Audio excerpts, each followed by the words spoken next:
Hi, y'all. Welcome to the Grad Missions Office Hours podcast. I'm Autumn, Hey everybody, I'm Lizanne. Hi, I'm Logan. and we have had a swath of emails from people Mhm. who are, first of all, really twisted up and nervous about this law school application cycle. We Yeah. understand it's intense. hmm But we also hear this from the med school side of things. People who are saying, should I take a gap year to get more experience? Patient experience, clinical experience on the med side, legal experience on the law side. hmm What do we think about this?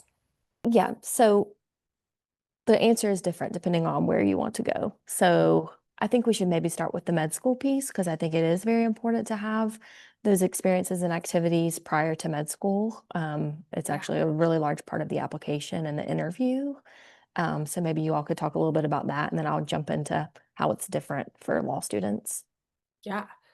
When we're building out activities and experiences, whether you're doing, MD, DO, applying in Texas for either one of those, the activities and experiences is a very large portion of the application. Um, and I mean, Logan, I think you and I can both say you can tell when those activities and experiences are thin. It definitely comes across when you get to the secondary essay portion of this process. If Yes, there if too. there isn't depth to the experience, either in meaningfulness to you or actual activities, it becomes very difficult to write those secondary essays.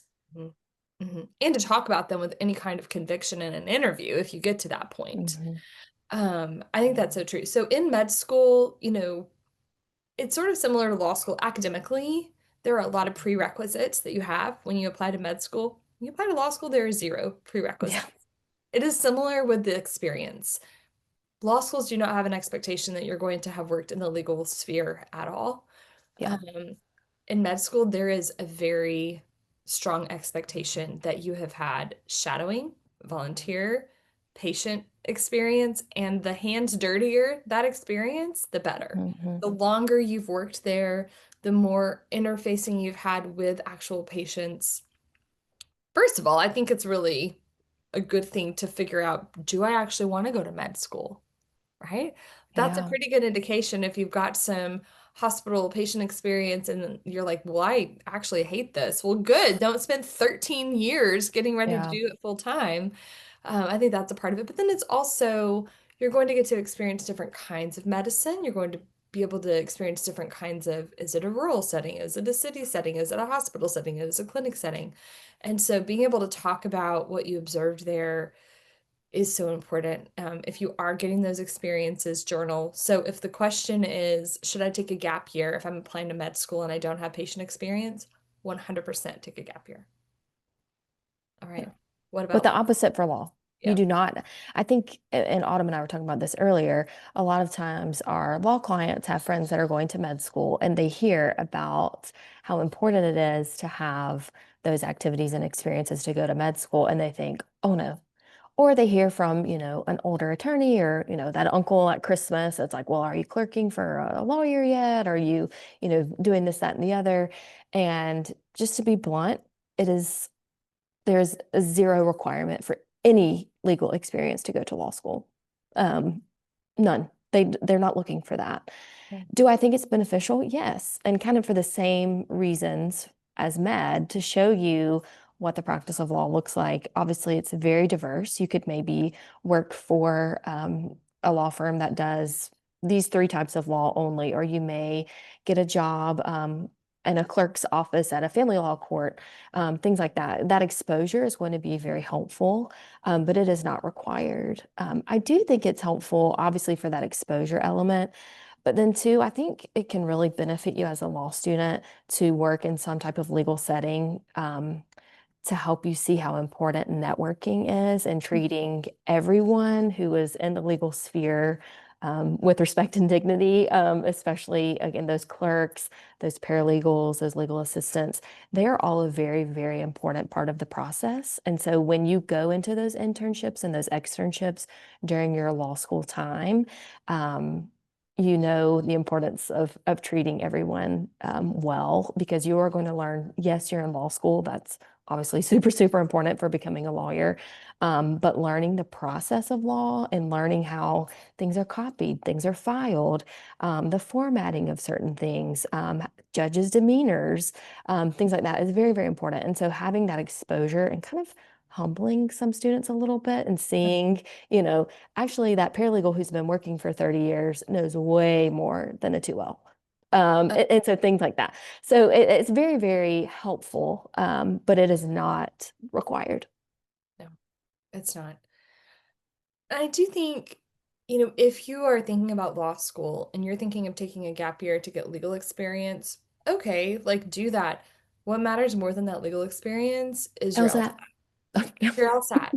It's your LSAT. Like if you Yeah, are we have some clients who are working in big law as legal assistants, and they are working 60, 70 hours a week and studying for the LSAT. I'm putting that in air quotes if you're not watching this.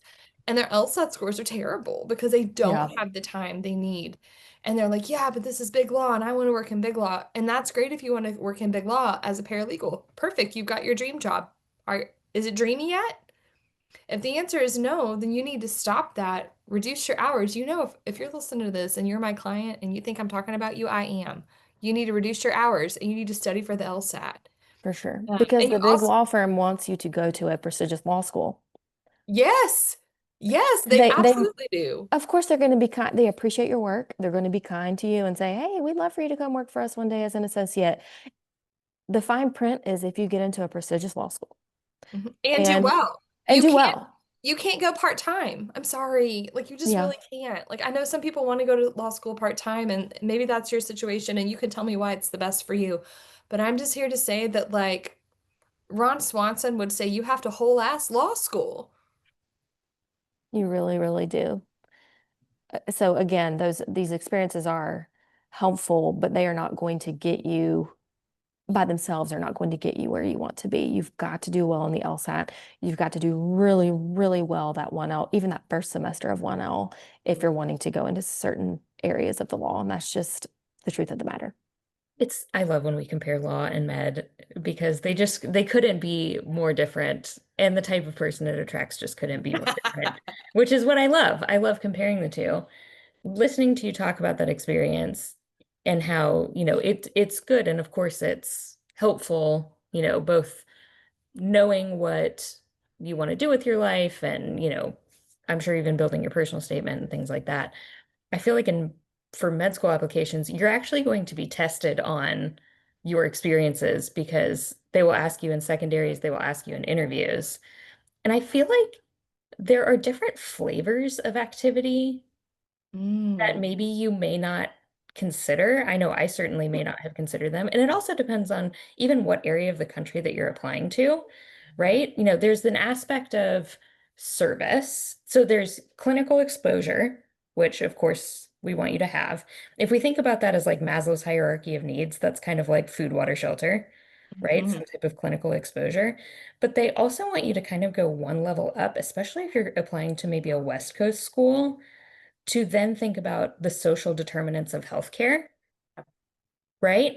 And Oh, so yeah. you also have to kind of seek out experiences that put you in situations with people who are different than you.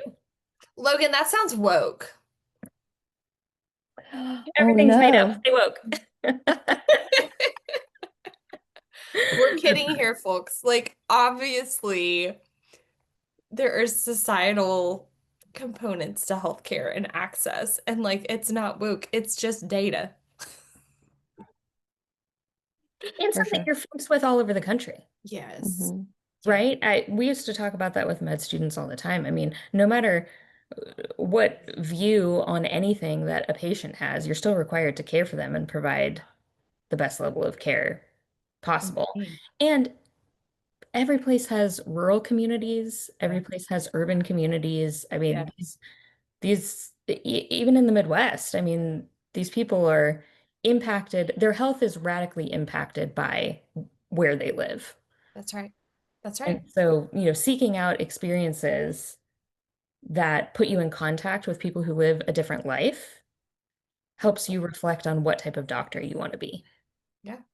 I mean, going from living in Texas, and having the kind of access to specialists that I was accustomed to having growing up, moving to Oklahoma, had a kiddo that needed pediatric neurology, and there was a 9-month waiting list, 9 months. And they're like, your kid could die of a seizure at night. Have fun. I'm like, oh my God. Thankfully, like we had contacts and were able to get in with a peds neurology team in Fort Worth. And so we just drove him down and like, you know, like hell I will wait 9 months, please. I'm not, but I have a different access to care. And so sometimes it's not even about, race or how much money you have in the bank. It's literally like a medical desert where you live. And so being able to talk about those things, and the best way to talk about those things is to have that kind of clinical experience. And so if we're going to put this in a Cliff's Notes version, which you kids probably don't even know what a Cliff's Notes version is, it's like this yellow book that used to give you the cheat sheets of the books you didn't want to read in literature class. The high level is if you're going to law school and you want to take a gap year, sure, get some legal experience if you can, but law schools also know legal experience before your 1L year is basically going to be making copies and like, you know, running the coffee machine. Like you're not going to be doing substantive legal work. That's not always true in the medical space, right? Like you can be doing phlebotomy, you can be doing like patient intake, you can be doing triage. Like your hands are going to be a little more dirty in the med school space because they just need all hands on deck. Law school, that gap year is best spent prepping for the LSAT and getting your affairs in order to apply. Med school, Absolutely. of course, prep for the MCAT, do all those things, but you have to have that patient experience and clinical experience and be able to talk about it. Next week, Absolutely. we are going to take this one step further. When you're Yeah. in med school, when you're in law school, what should you focus on activities and experiences wise? What kind of summer opportunities in law school, and what kind of clinical experiences, rotations, things like that should you prioritize in med school? So stay tuned.